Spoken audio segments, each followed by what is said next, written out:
इस वीडियो में हम चर्चा करेंगे त्रिकोण मालिक की शुभता को लेकर और त्रिक भाव के मालिक की अशुभता को लेकर, कि जो भी त्रिकोण भाव के मालिक होते हैं और जो भी त्रिक भाव के मालिक होते हैं वो अपनी आने वाली दशा में किस तरह का परिणाम देंगे, शुभ देंगे, अशुभ देंगे, सम देंगे। इस विषय पे आज हम चर्चा करेंगे और मैं आपसे गुजारिश करूंगा कि इस वीडियो को आगे देखने से पहले मैं चाहूँगा कि आप पहले की वीडियोस को ज़रूर देख लें, जो कि मैंने पूरी पार्ट बना के रखी हैं प्लेलिस्ट में, जिससे आपको कुंडली विश्लेषण करने में, कुंडली को सीखने में समस्या नहीं उत्पन्न होगी। वरना डायरेक्टली आप इस पार्ट पे आके आप वीडियो देख रहे हैं तो आपको शायद थोड़ी प्रॉब्लम हो, थोड़ी समस्या हो इन सब चीज़ों को समझने में, जो कि हम लोग त्रिकोण की बात कर, त्रिक भावों की बात कर रहे हैं और भी जो इन सब शब्दों का इस्तेमाल कर रहे हैं वो शायद समझने में थोड़ी सी दिक्कत हो सकती है। तो मैं आपसे गुजारिश करूँगा कि पहले की वीडियोज़ को आप पार्ट्स को ज़रूर देख लें। तो पहले जैसे कि हम लोगों ने समझा था कि पहला घर, पांचवा घर और नवा घर, मतलब लग्न, पंचम और नवम हाउस, ये त्रिकोण भाव में कहलाए जाते हैं, त्रिकोण घर कहलाए जाते हैं। और इनके जो मालिक होते हैं, त्रिकोण भाव के जो मालिक होते हैं वो बहुत ही शुभ होते हैं। तो पहला घर पांचवें घर के मुकाबले कमज़ोर होता है, पांचवा घर 9th हाउस के मुकाबले कमज़ोर होता है। इसका मतलब ये हुआ कि त्रिकोण भाव की अगर हम लोग बात कर रहे हैं तो 9th हाउस सबसे मजबूत होगा, पांचवा घर उससे कम मजबूत होगा और पहला घर उससे भी कम मजबूत होगा। मतलब कि मजबूत तीनों होंगे, शुभ तीनों होंगे, लेकिन सबसे ज़्यादा मजबूत 9th हाउस होगा, फिर उसके बाद 5th हाउस होगा, फिर उसके बाद 1st हाउस होगा। और त्रिकोण भाव के मालिक की जब दशा होती है तो वो शुभ परिणाम ही देते हैं। ये भी हम लोगों ने पहले की वीडियोस में चर्चा की है और आज भी इसको एक पायदान आगे बढ़ते हुए हम और भी चर्चा करेंगे इन त्रिकोण भावों के बारे में। उससे पहले हम जान लेते हैं कि त्रिक भावों के मालिक किस अनुरूप परिणाम देंगे। जैसे कि हम लोगों ने त्रिकोण के भाव की चर्चा कर ली, उसी प्रकार से त्रिक भाव के मालिक, जैसे कि हम लोगों ने बात की थी कि 3rd हाउस, 6th हाउस और 11th हाउस, तीसरा भाव, छठा भाव और 11वां भाव, जिसे एकादश भाव भी कहते हैं, वो अशुभ भाव हैं। इनके जो मालिक होंगे उनके आने वाली दशा अंतर्दशा में वो अशुभ फल देंगे। और जिस प्रकार ये त्रिकोण भाव मजबूत होता है और कमज़ोर होता है एक दूसरे के मुकाबले, उसी प्रकार ये त्रिक भाव भी कमज़ोर होते हैं और मजबूत होते हैं एक दूसरे के मुकाबले। जैसे कि 3rd हाउस जो है वो 6th हाउस से कमज़ोर है और जो 6th हाउस है वो 11th हाउस से कमज़ोर है। मतलब ये हुआ कि जो त्रिक भाव, अशुभ भाव 11th हुआ वो सबसे मजबूत होगा, सबसे अशुभ होगा, और 6th हाउस उससे कम अशुभ होगा और 3rd हाउस उससे भी कम अशुभ होगा। और त्रिक भाव की जब महादशा चलती है उनके ग्रहों की, उनके मालिक की, तो या अंतर्दशा चलती है तो वो अशुभ परिणाम ही देते हैं। हम लोग पहले की वीडियोस में, पार्ट्स में हम लोग चर्चा कर चुके हैं। इसीलिए मैं बार बार आपसे आग्रह कर रहा हूँ कि अगर आप डायरेक्टली इस वीडियो पे आए हैं तो पहले के पार्ट ज़रूर देख लें। उसमें हम लोगों ने बेसिक से स्टार्ट किया है, ये भी बेसिक ही है, लेकिन पहले की वीडियो में हम लोगों ने और भी बेसिक से एकदम पहले पायदान से स्टार्ट किया। ये तो हम लोग समझ गए कि त्रिक भाव एक दूसरे से कितना मजबूत होते हैं और उनके आने वाली दशा और अंतर्दशा में वो अशुभी परिणाम देते हैं।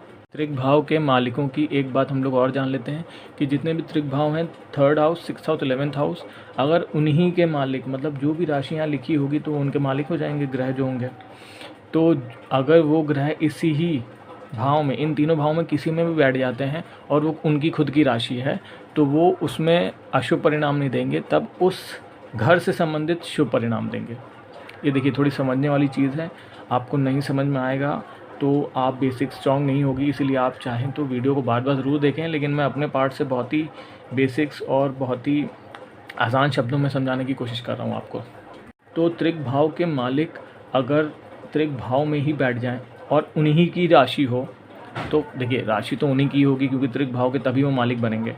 तो त्रिक भाव के मालिक जब खुद ही त्रिक भाव में बैठ जाएंगे तो वो उस भाव से संबंधित, उन 3 भाव से संबंधित वो अशुभ परिणाम नहीं देंगे, तब वो शुभ परिणाम देंगे।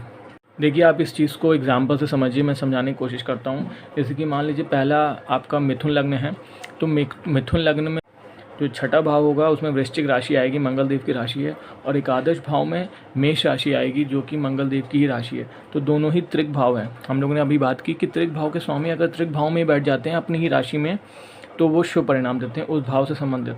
तो जैसे कि यहाँ पर वृश्चिक राशि खुद मंगल की है या मेष राशि खुद मंगल की है, तो इन दोनों ही घर में किसी एक में मंगल बैठ जाए तो वो शुभ परिणाम देंगे इन दोनों घरों के हिसाब से। यहाँ पर हम लोग दूसरा एग्जाम्पल ले लेते हैं तुला लग्न का। यहाँ पर तुला लग्न 7वीं राशि लिखी है जो कि शुक्रदेव की राशि है, और त्रिक भाव में यहाँ गुरुदेव की राशि आएगी जो कि धनु राशि होगी, और उनकी दूसरी राशि त्रिक भाव में फिर से आ जाएगी जो कि मीन राशि है।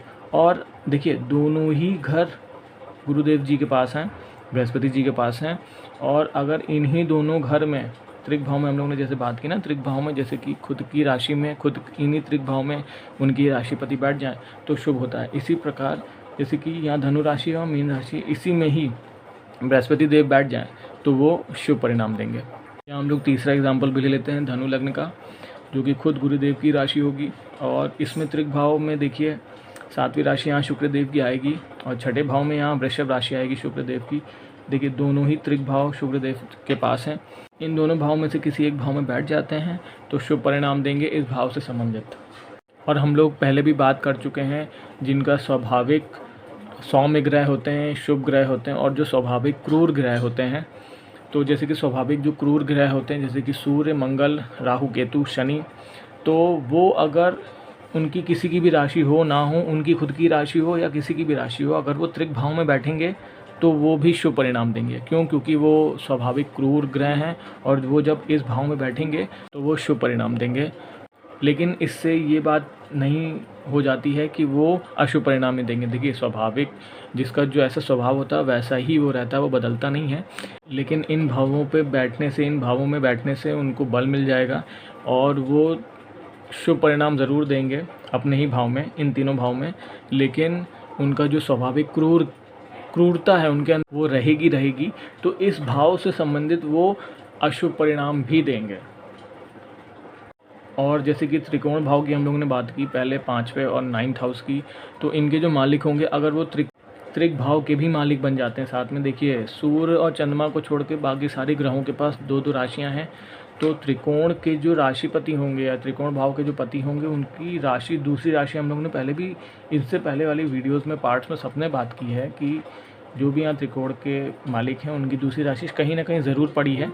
तो अगर वो त्रिक भाव में ही पड़ती है, उनकी दूसरी राशि त्रिकोण के भी मालिक हैं और उनकी दूसरी राशि किसी भी त्रिक भाव में पड़ती है, तो हम उनको पूरी तरह से शुभ नहीं कहेंगे। उनको हम एक तरह से कहेंगे कि वो ब्लेमिश हो गए हैं, एक तरह से हम लोग कहेंगे कि उन्होंने अशुभता भी धारण कर लिया है। तो शुभ अशुभ दोनों ही परिणाम देंगे वो। तो आज हम लोगों ने त्रिकोण भाव के पति की शुभता की बात की और त्रिक भाव के पति की अशुभता की बात की। देखिए इस कॉन्सेप्ट को समझने में थोड़ा सा मुश्किल हो सकता है लगे, लेकिन आप बार बार वीडियोस को देखिए। मैंने बहुत ही आसान शब्दों में इसको समझाने की कोशिश की। आप इसको ज़रूर लिख लीजिए, पेन कॉपी के साथ बैठा करिए आप और इसको बार बार रिवाइज़ करने की कोशिश करिए। देखिए कुंडली विश्लेषण करना या ज्योतिष को सीखना इतना आसान भी नहीं है, लेकिन इतना मुश्किल भी नहीं है। अगर आप बार बार उस चीज़ को सीखेंगे, प्रैक्टिस करेंगे तो ज़रूर सीख पाएंगे। तो आज हम लोग एक पायदान और आगे बढ़े हैं और आने वाली वीडियोस में मैं बेसिक्स तो बढ़ा ही रहा हूँ, साथ साथ और भी बेसिक्स के साथ थोड़ा एडवांस में हम लोग जाएंगे और भी आगे की चीज़ों को हम लोग समझने की कोशिश करेंगे। इसलिए बने रहिए मेरे चैनल के साथ और बने रहिए मेरे चैनल के साथ।